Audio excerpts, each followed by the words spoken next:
welcome to episode 269 of Late Night Linux. I'm Joe, and with me are Phelim. Evening. Graham. Hello. And Will. Hello. Let's get straight on with our discoveries then. Will, SpotTube. Or SpoTube. Spotube. They call it a Spotify clone. I don't think it's really a clone. The UI tries to look kind of similar, but the back end for all of the music is actually YouTube, or you can toggle between a couple of other alternatives. The idea is that you log into it using your Spotify credentials, except you don't actually log into it. You log into Spotify in your web browser and then go in and navigate and find the cookie and copy and paste it into an input box on the app. But then once you're in, it downloads your playlists and your liked music and all that kind of thing, and then allows you to play it in this app, but backed out all the way to YouTube, which is basically free music. It blocks all the adverts, and you don't need a Spotify premium subscription to use it. So even if you had a Spotify premium subscription and you were giving a very small amount of money to the artists, then this app would not do that. Now, you can argue whether or not that matters later on, but the fact is that this is what this app is designed for. You can get it on Windows and Mac and Android, and you can get a deb and a Flatpak and an app image. There isn't a Snap, but it's on every other app store there is imaginable. I tested the deb, and I tested the most recently released deb, and guess what? It didn't work. So I downloaded the nightly, and that did work. And once I got logged in and played some music, it works. And it is just like Spotify, and it has lyrics in there and a few other bits and pieces. So far, so good. It is basically free Spotify Premium, but it's not YouTube for music. What I like about YouTube when I'm trying to find a piece of music is that there are bootlegs and rare things on there and old stuff that just isn't on Spotify. And I hoped that this would fill the gap between what is available on YouTube and the Spotify UI. It doesn't do that. Maybe in the future it will do, but it is basically just Spotify that you don't have to pay for. It's okay. Give it a go. Do you need to sign into Spotify with it, or can you just start using it for free? Well, it says that it has guest mode or, anonymous user mode. I couldn't find it or work out how to do it. So I just used my credentials from my Spotify Premium account and got in that way.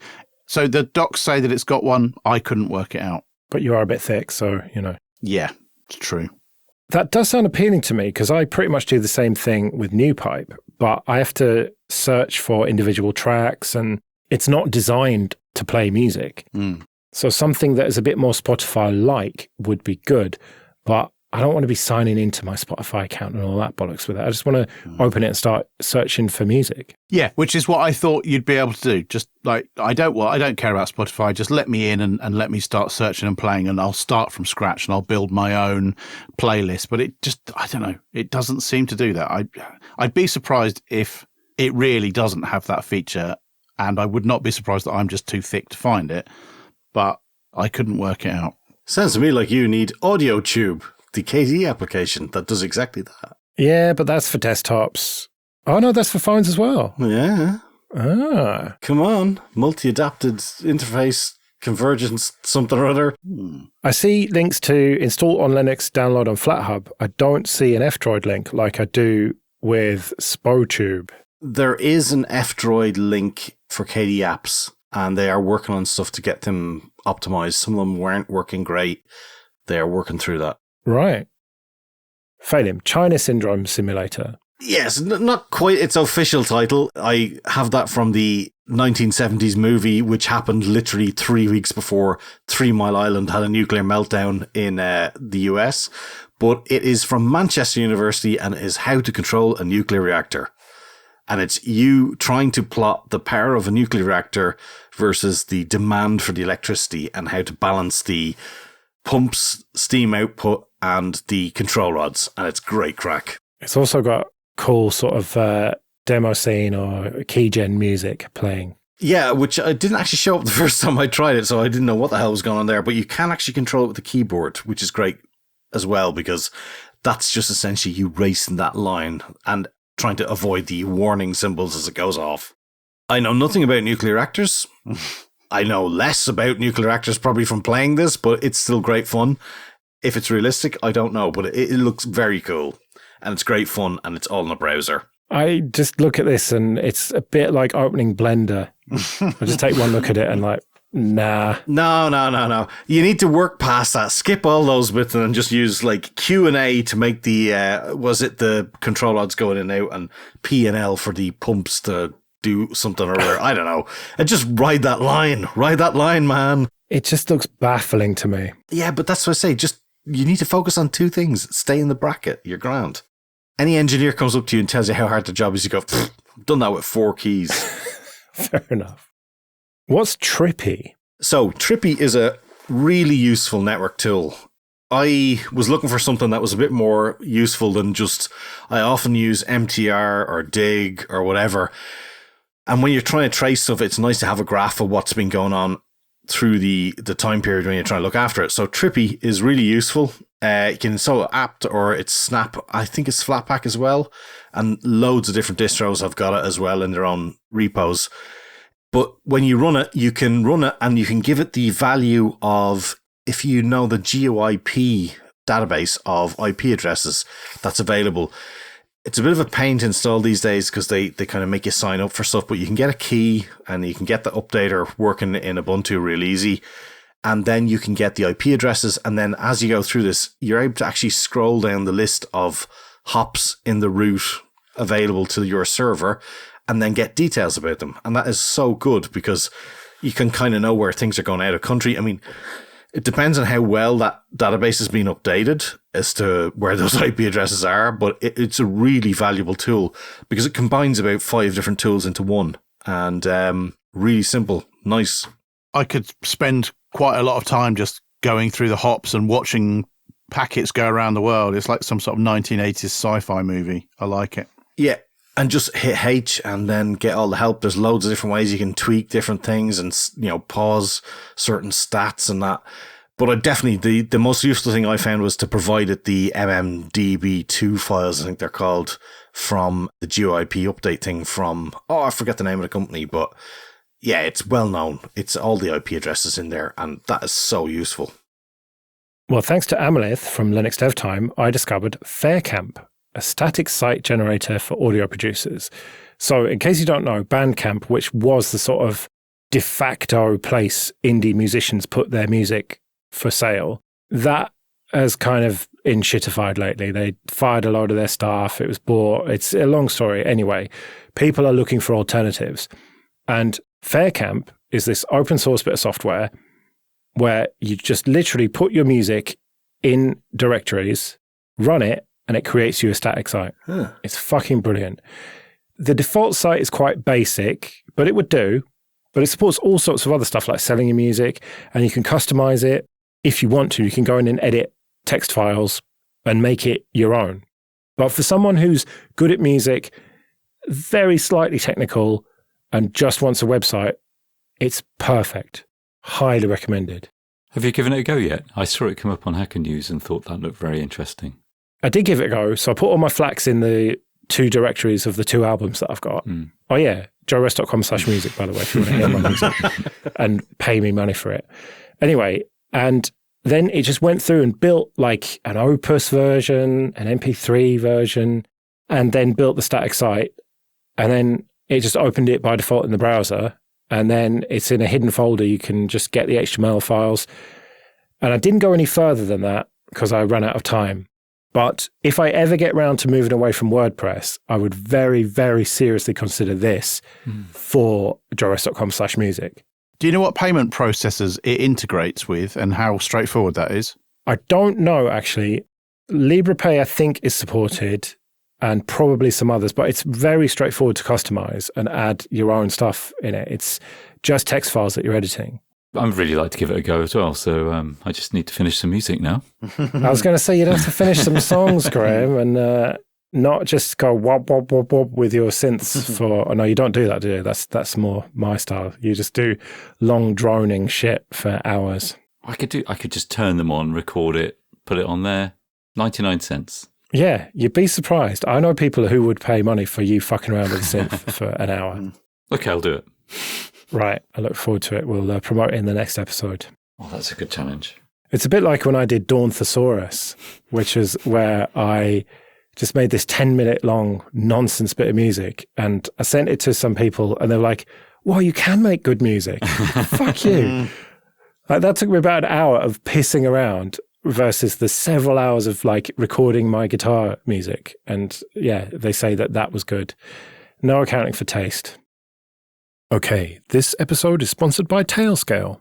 Go to tailscale.com/LNL. Tailscale is an easy-to-deploy, zero-config, no-fuss VPN that allows you to build simple networks across complex infrastructure. In just a few minutes, you can have PCs, servers, phones, tablets, and other devices all over the world connected as if they were all on the same LAN.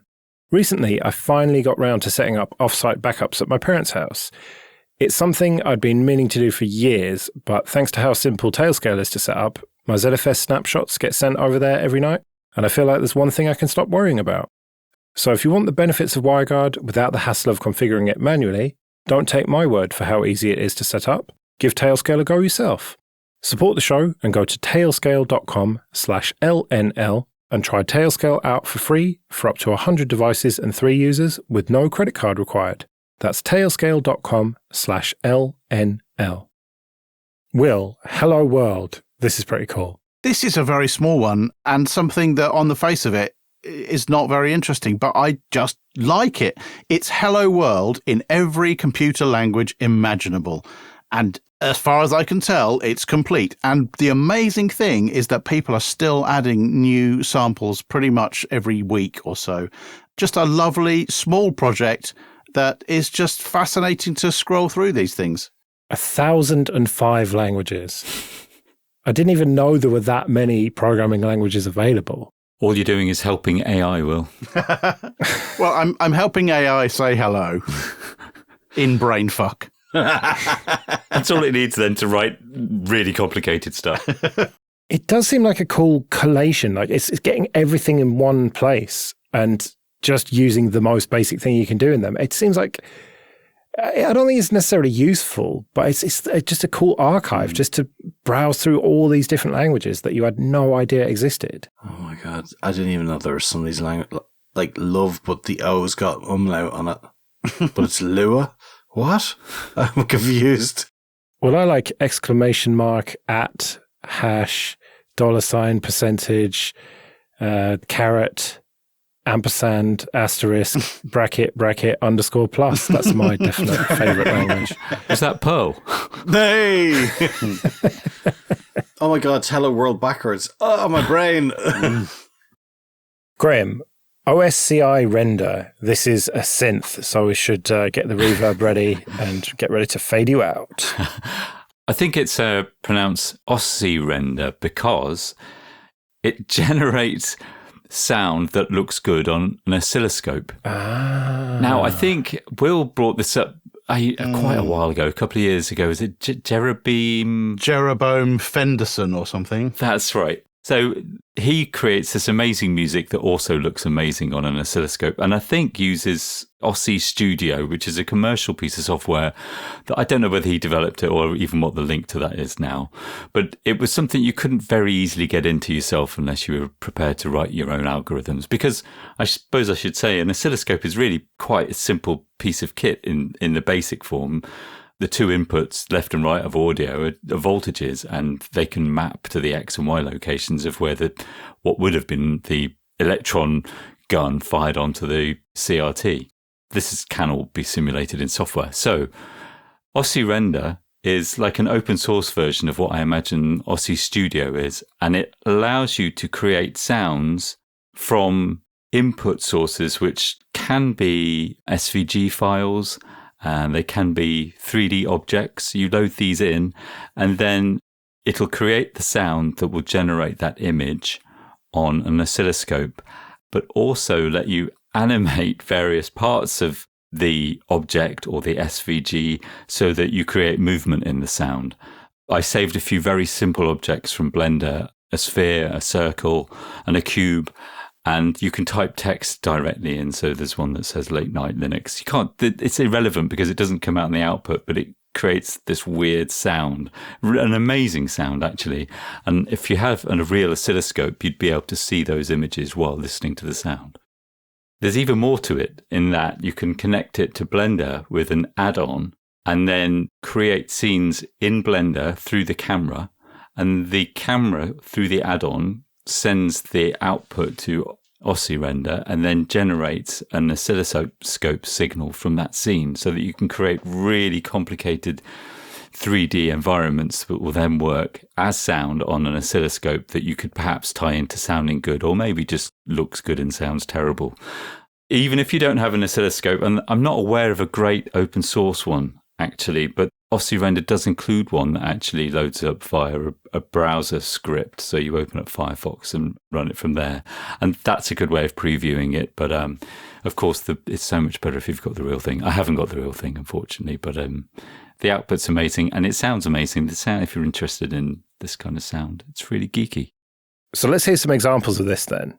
Okay, so the first one is more listenable. It's based on a circle, but a circle drawn in low resolution. I don't know how many polygons it's made out of, but it looks like about 30 or 60, something like that. Starts off rotating very slowly and then speeds up and then kind of is transformed in 3D space.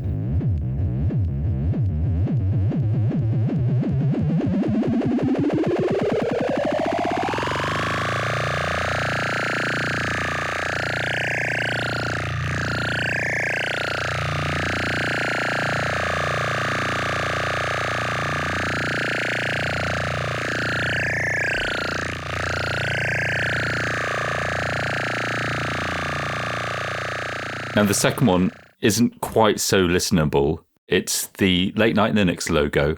It starts off okay, I think, because the refresh rate is very slow. So the speed of the electron gun, basically, you can watch it go through the whole set of letters and reach the end. But as this speeds up, it obviously increases the pitch and the harmonic content, and then I rotate the Late Night Linux logo to make a nice, joyous kind of noise. Neither of these are musical, but they're a lot of fun.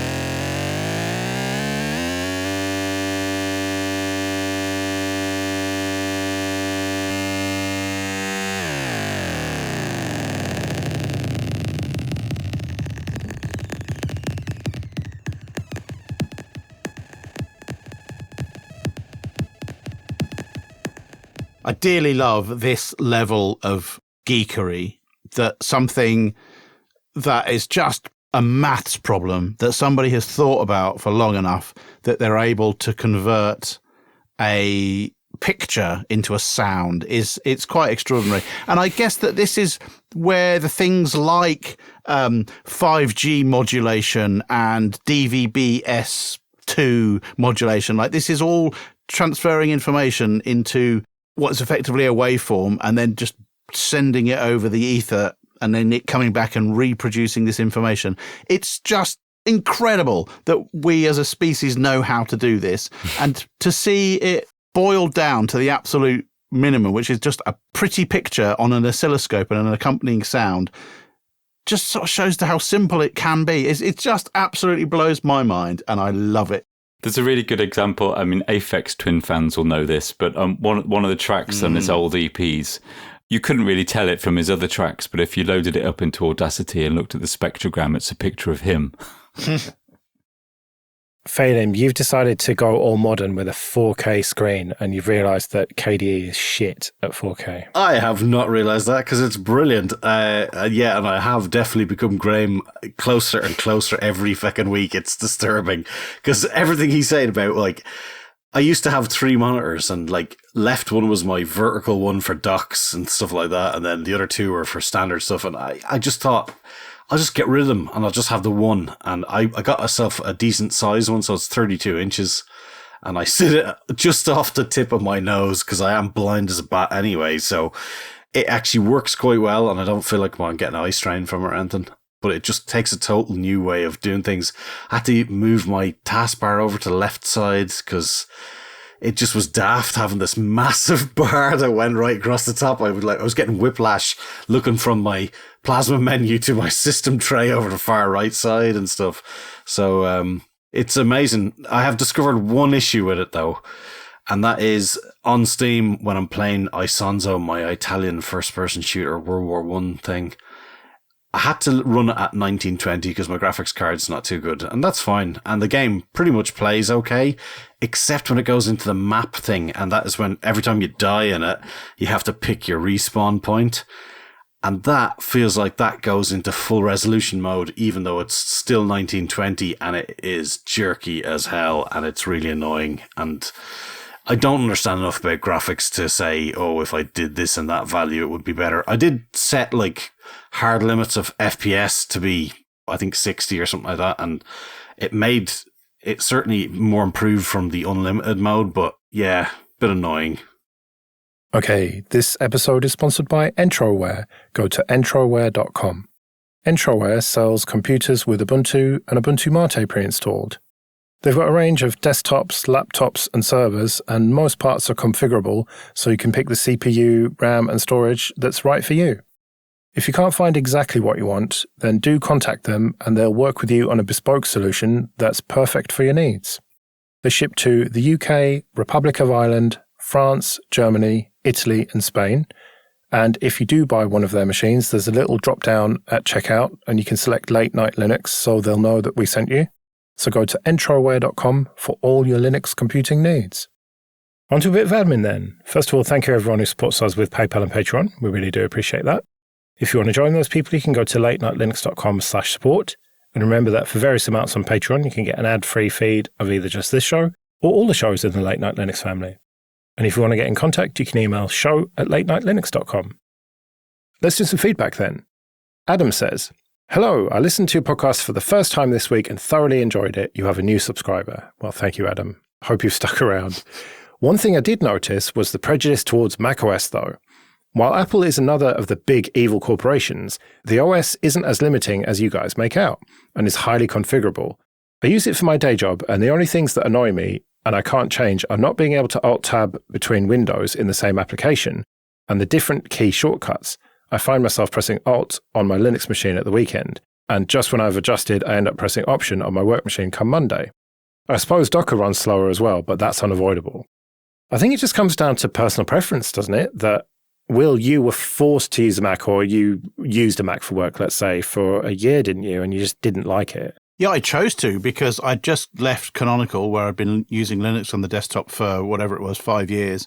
And I thought I'd find out what all the fuss was about. And so I had a Mac for a year and, yeah, disliked it from pretty much the beginning. Once I'd got used to the differences between the way you interact with it, I just found it to be, I don't know, complicated.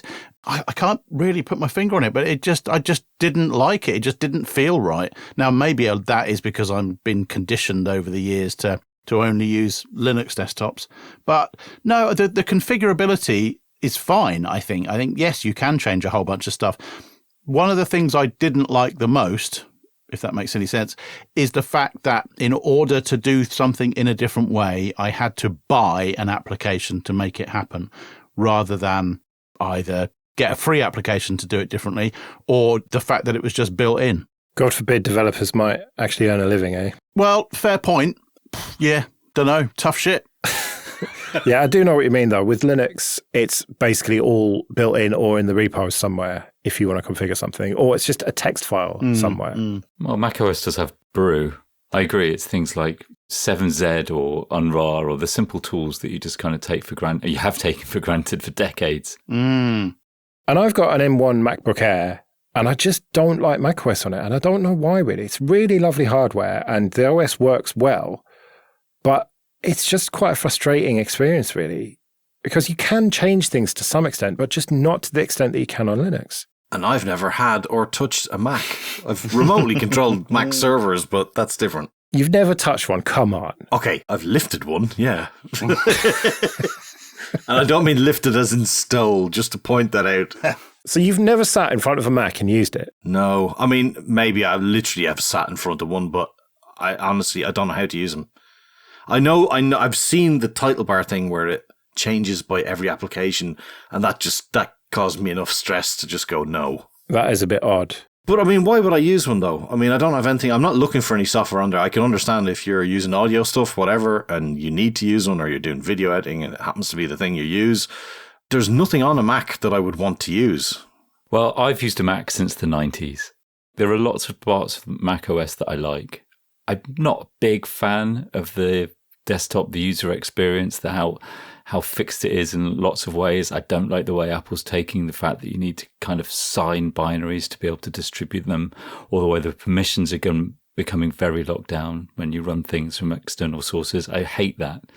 The thing that I've said it before, I use it for like music, and I think the media stuff on macOS is really well integrated. It's not just like the video acceleration for 4K content. It's also the low latency audio that everything can use and the way that works. And I mainly use it because that just works well, and you can unsuspend the Mac and it'll just carry on where you left off. And I generally don't have any problem. I prefer Linux. I prefer the Linux desktop, but it's also, I work all day in Linux, and it's nice to choose something different when I happen to be messing around. Yeah, it is sometimes nice for me to just switch off the Linux machine and use a Mac just to watch a bit of news or football or something.